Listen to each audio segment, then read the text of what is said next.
Hello student, आज मैं लेकर आई हूँ क्लास 9th हिंदी की पूरक पुस्तिका कृतिका। क्योंकि आपके हिंदी सिलेबस में आपको 3 बुक पढ़ने हैं। एक है व्याकरण, व्यवहारिक व्याकरण, एक पाठ्य पुस्तक क्षितिज और एक उसकी पूरक पुस्तिका कृतिका। तो आज मैं वही कृतिका पढ़ाने जा रही हूँ। इस कृतिका में 5 पार्ट है, यानी 5 चैप्टर है। इस 5 चैप्टर में पहला चैप्टर और 5वां चैप्टर आपको नहीं पढ़ने हैं, यानी केवल पठन हेतु है। इससे संबंधित प्रश्न उत्तर नहीं पूछे जाएंगे।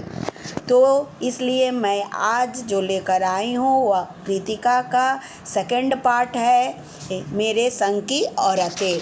तो मेरी संग की औरतें मृदुला गर्ग द्वारा लिखा गया एक संस्मरणात्मक गद्य है।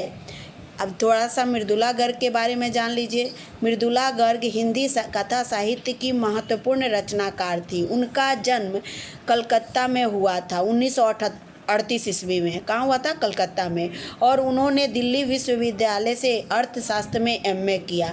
भारत के विभिन्न शहरों में रहने के बाद सन 1974 से दिल्ली में रहकर स्वतंत्र लेखन कार्य करने लगी और उस समय उन्होंने समाज की समस्याओं पर वैचारिक निबंध भी लिखती थी और लिखी भी हैं। अब देखिए, वही ये मृदुला गर्ग द्वारा लिखी गई है। क्या है? यह एक संस्मरणात्मक गद्य है।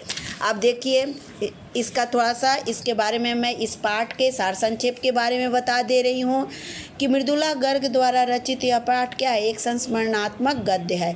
इसमें लेखिका ने अपने परिवार की औरतों के व्यक्तित्व और स्वभाव पर प्रकाश डालने का प्रयास किया है।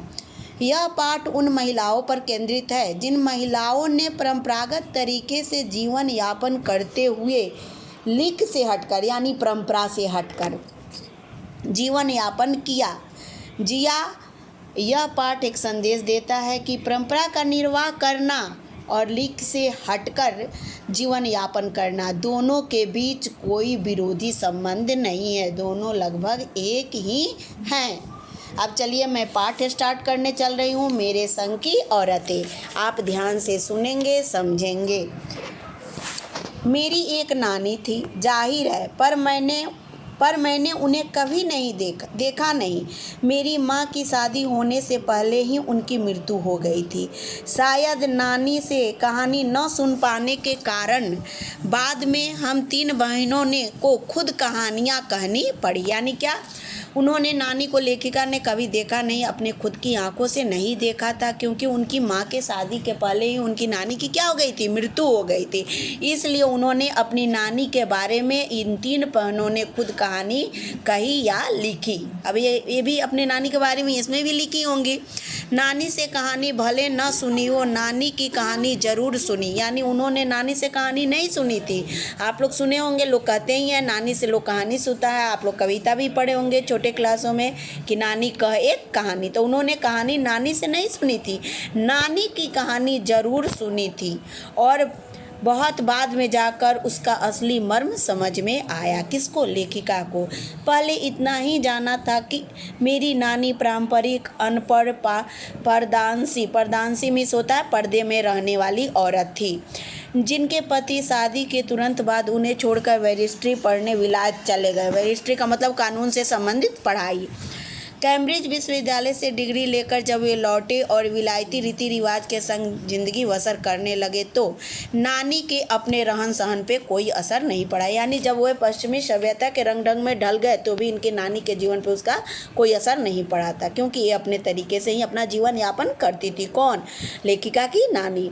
न उन्होंने अपने किसी इच्छा, आकांक्षा या पसंद नापसंद का इजहार पति पर कभी किया। उन्होंने कभी अपनी इच्छा, आकांक्षा या और पसंद नापसंद का इजहार प्रकट नहीं किया, पति पर कभी प्रकट नहीं किया।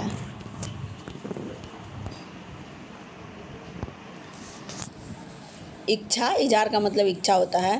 पर कम उम्र में नानी ने खुद को मौत के करीब पाया तो 15 वर्षीय इकलौती बेटी मेरी माँ, अब उनकी इकलौती बेटी कौन थी? लेखिका की माँ थी। मेरी माँ की शादी की फिक्र ने इतना डराया कि वे एकदम मुँहजोर हो उठी, यानी बहुत बोलने वाली मुंहजोर का मतलब होता है। नाना से उन्होंने कहा कि वे पर्दे का लिहाज छोड़कर उनके दोस्त स्वतंत्रता सेनानी प्यारेलाल शर्मा से मिलना चाहती है। अब देखिए, उन्होंने पर्दा का लिहाज छोड़ दिया क्योंकि वो पर्दे में रहने वाली क्या थी, एक औरत थी। अब उनको जब लगा कि अब मैं मरने वाली हूँ तो उन्होंने अपने पर्दे का लिहाज छोड़ दिया और एकदम अपनी बात बहुत ज़्यादा बोलने वाली बन गई और उन्होंने एकदम जिद पर क्या किया, अपने पति से कहा कि वह उनके दोस्त जो स्वतंत्रता सेनानी के थे प्यारेलाल शर्मा से मिलना चाहती है। सुनकर सब दंग हैरान हो गए, यानी सब हैरान हो गए। जब पारदर्शी औरत ने पराये मर्द से क्या, खुद अपने मर्द से मुंह खोल बात नहीं की थी, आखिर वक्त ने अजनबी से क्या कहना चाह सकती है।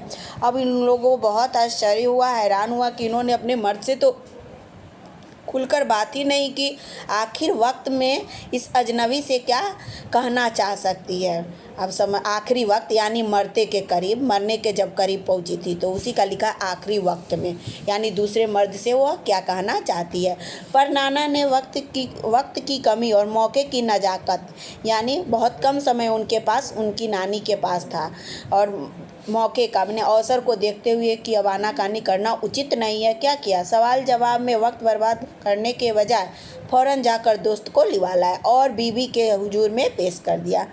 अब जो नानी ने कहा वह और भी हैरत अंगेज था, यानी और भी आश्चर्यचकित वाला था, सबको आश्चर्यचकित में डालने वाला था। उन्होंने कहा, वचन दीजिए कि मेरी लड़की के लिए वर आप तय करेंगे। अब क्या कहा उन्होंने, उनके अपने पति के दोस्त प्यारेलाल शर्मा से कहा कि आप मेरी बेटी के लिए आप ही वर क्या करें, ढूंढेंगे, तय करेंगे। मेरे पति तो साहब हैं और मैं नहीं चाहती कि मेरी बेटी की शादी साहबों के फरमाबरदार से हो। फरमाबरदार यानी साहब वाले लोगों जैसे हो जो ऑर्डर जमाते रहते हैं। आप अपनी तरह आज़ादी का सिपाही ढूंढकर उनकी शादी करवा दीजिएगा। कौन कह सकता था कि अपनी आज़ादी से पूरी तरह बेखबर उस औरत के मन में देश की आज़ादी के लिए ऐसा जुनून होगा। बाद में मेरी समझ में आया कि दरअसल वे निजी जीवन में भी काफ़ी आज़ाद ख्याल की रही होंगी। अब यहाँ देखिए, उनकी नानी ने आज़ादी की लड़ाई में किस तरह भाग दिया, तो ये कहकर कि यह कहकर कि आप अपनी तरह से ही सिपाही ढूंढकर उसकी शादी करवा दीजिएगा। यानी इस तरह से उन्होंने आज़ादी की लड़ाई में अपनी भूमिका निभाई। कौन, लेखिका की नानी, ठीक है। अब देखिए, ख्याल की होंगी, ठीक है। उन्होंने नाना की ज़िंदगी में कोई दखल नहीं दिया, न उसमें साझेदारी की, पर अपनी ज़िंदगी को अपने ढंग से जीती जरूर रही। कौन, लेखिका की नानी। पारंपरिक घरेलू उबाऊ और खामोश ज़िंदगी जीने में आज के हिसाब से क्रांतिकारी चाहे कुछ न रहा हो, दूसरे की तरह जीने के लिए मजबूर न होने में असली आज़ादी कुछ ज़्यादा ही थी। किसकी, उनकी लेखिका की नानी में। यानी वो अपनी ही तरह जीती थी, वह अपने पति की तरह नहीं जीती थी। उनके रहन सहन का कोई भी असर लेखिका की नानी पर नहीं पड़ा था।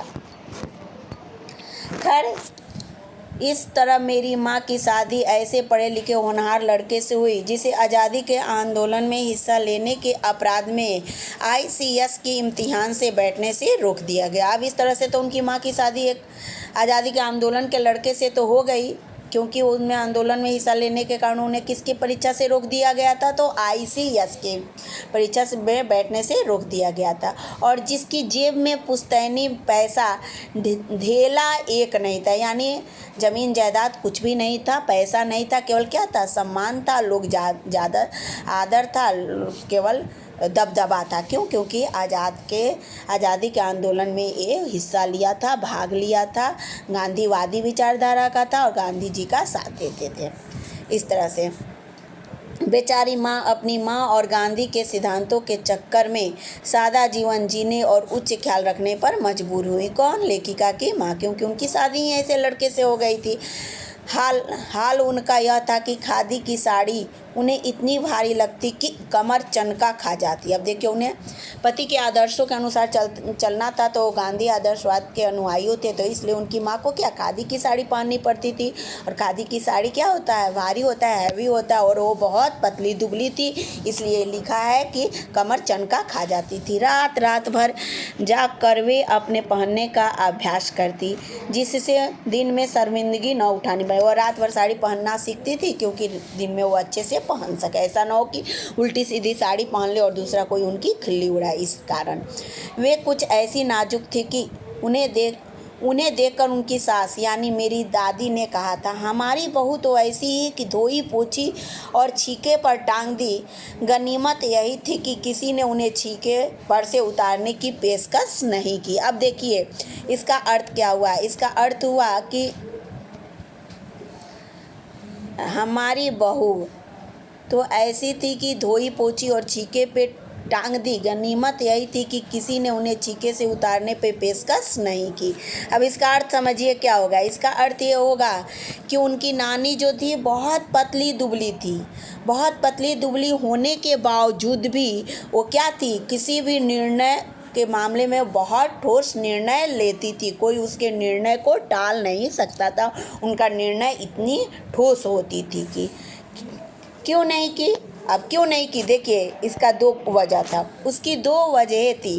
पहली यह कि हिंदुस्तान के तमाम वासिंदों की तरह उनके ससुराल वाले भी साहबों के खासे अभिभूत थे और मेरे नाना पक्के साहब माने जाते थे।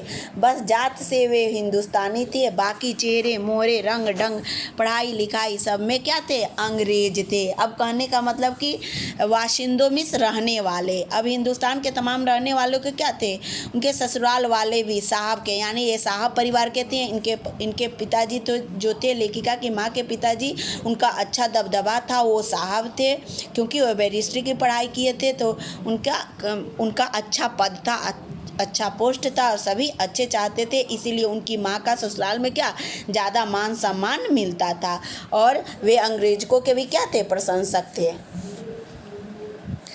अब देखिए, गांधी, नेहरू हो या पिताजी के घर वाले, भला लड़का आज़ादी की लड़ाई लड़ते जेब खाली और शोहरत सिर करता रहे, दबदबा उसके साहबी ससुर का ही था। अब देखिए, इनका दबदबा उनके पिताजी पर, यानी उनके पिताजी, लेखिका के पिताजी पर था, क्योंकि उनके जो ससुर थे उनका काफ़ी क्या था, शोहरत था।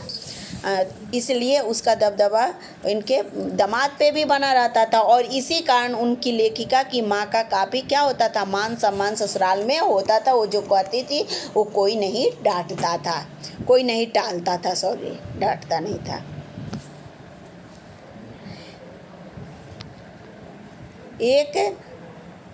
एक आन बान शान वाले साहब ने उनके सिरफिरे लड़की को अपनी नाजुक जान सी लड़की सौंपी। उससे रोमांचक क्या कोई कम परी कथा होगी, यानी परियों की कथा। परी कथा का मतलब क्या होगा, परी कथा। अब इतना आन मान शान था उनके पिताजी का और उनकी लड़की का शादी एक सिरफिरे लड़के, यानी आज़ादी की लड़ाई में भाग लेने वाले एक लड़के से हो गई, जिसके पास ना जमीन जायदाद था ना कोई पोस्ट था। कहने का मतलब कि यह कम बड़ी बात है, ये परियों की कथा जैसी बात थी, रोमांचक।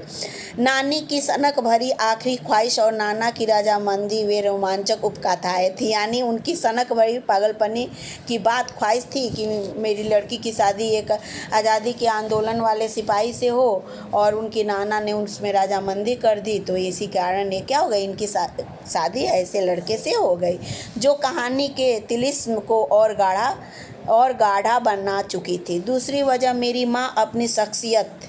माँ की अपनी शख्सियत थी। यानी उनकी माँ की देखिए क्या खासियत थी, उनमें खूबसूरती, नज़ाकत, गैर दुनियादारी के साथ ईमानदारी और निष्पक्षता कुछ इस तरह घुली मिली थी कि वे परिजात से कम जादुई नहीं मालूम पड़ती थी। आप देखिए, वो बहुत ही ईमानदार थी और किसी का पक्ष नहीं लगती थी, एकदम निष्पक्षता के साथ कोई भी बात कहती थी, स्पष्ट करती थी। ये उनकी क्या थी, ईमानदारी, निष्पक्षता और कभी झूठ ना बोलना, ये सब उनकी खासियत थी, जिसके कारण उनके घर में मान सम्मान होता था और सभी उनकी बातें मानते थे।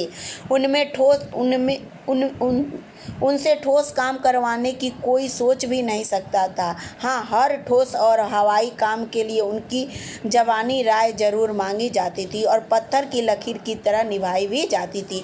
अब देखिए, कोई भी ठोस कार्य, कठिन कार्य उनसे कहने के लिए नहीं कहा जाता था, लेकिन कोई भी कठिन फैसला लेना होता था तो उसमें उनकी माँ की राय क्या होती थी, मांगी जाती थी और उसे माना भी जाता था, निभाया भी जाता था। चलिए नेक्स्ट।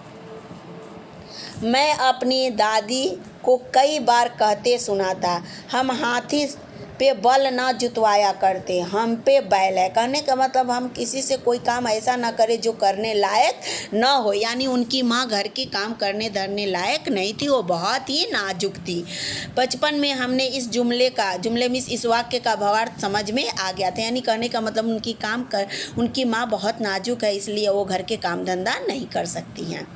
ठीक है। जब देखा कि हम बच्चों की ममतालू परिवेश के मामले में माँ के सिवा घर के सभी प्राणी मुस्तैद में तैयार रहते थे। दादी और उनकी जिठानियाँ ही नहीं, खुद मर्दजात पिताजी भी थे। अब जब इन लोग लेखिका हो गई और इनकी बहनें हो गई तो माँ ही नहीं, केवल माँ ही उनका लालन पालन नहीं किया, क्या किया, उनकी दादी, उनकी जेठानियाँ और उनके पिताजी, उनके घर के मर्द लोग खुद सब कोई मिलजुल कर बच्चों का क्या किया, लालन पालन किया।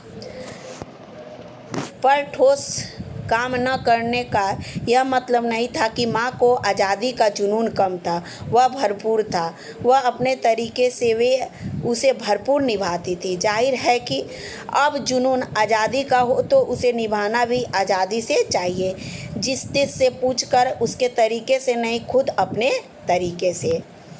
हमने अपनी माँ को कभी भारतीय माँ जैसे नहीं पाया, न उन्होंने कभी हमें लाड़ प्यार किया। यानी उन्होंने भारतीय माँ की तरह हमेशा अपने बच्चों को कभी भी सीने से चिपका कर नहीं रखा और कभी उनकी हर फरमाइशी पूरा नहीं करती थी। कहने का मतलब यह है, न हमारे लिए खाना पकाया, न अच्छी पत्नी बहू होने की सीख दी। अपनी बेटियों के बारे में, यानी खुद अपने बारे में लेखिका कह रही हैं। कुछ अपनी बीमारी के चलते, क्योंकि वो बीमार रहती थी, वे घर बार नहीं संभाल पाती, पर उसमें ज़्यादा हाथ उनकी अरुचि, और उनका अरुचि भी था, उनका मन भी नहीं लगता था लालन पालन और घर के काम गृहस्थी में। उनका ज़्यादा वक्त किस में बीतता था, किताबें पढ़ने में बीतता था। किताबें पढ़ना उनका शौक़ था लेखिका के माँ का। बाकी वक्त साहित्य चर्चा में या संगीत सुनने में, और वे ये सब बिस्तर पे लेटे लेटे ही किया करती थी। कौन, लेखिका की माँ। फिर भी जैसे मैंने पहले कहा था, हमारे परंपरागत दादा दादी या उनके ससुराल के अन्य सदस्य उन्हें न नाम धरते, न उनसे आम औरत की तरह होने की उपेक्षा रखते थे। उनमें सबकी इतनी श्रद्धा क्यों थी, जबकि वह पत्नी, माँ, बहू के किसी प्रचारित कर्तव्य का पालन नहीं किया। अब देखिए, प्रचारित कोई भी अपना कर्तव्य निभाती नहीं थी, फिर भी सबके प्रति सबके लिए उनके मन में उनकी माँ के लिए, घर के दादा दादी सब बहुत ही श्रद्धा रखते थे लेखिका के माँ के लिए। अब किस कारण, इसके अलावा मेरे समझ से 2 कारण था। अब देखिए, उनकी माँ के 2 कारण थे। कौन, वे कभी झूठ नहीं बोलती थी और वे एक की गोपनीय बात दूसरे पर जाहिर नहीं होने देती थी। ये लेखिका की माँ की खासियत थी, जिसके कारण उनका श्रद्धा भाव परिवारजनों पर हमेशा बना रहता था। हमेशा परिवार के लोग उन्हें श्रद्धा से देखते थे। बस यहाँ मैं पार्ट 1 ख़त्म कर रही हूँ। नेक्स्ट मिलूँगी पार्ट 2 के साथ। तब तक आप लोग इस लेसन को अच्छे से पढ़ेंगे, समझेंगे। That's all.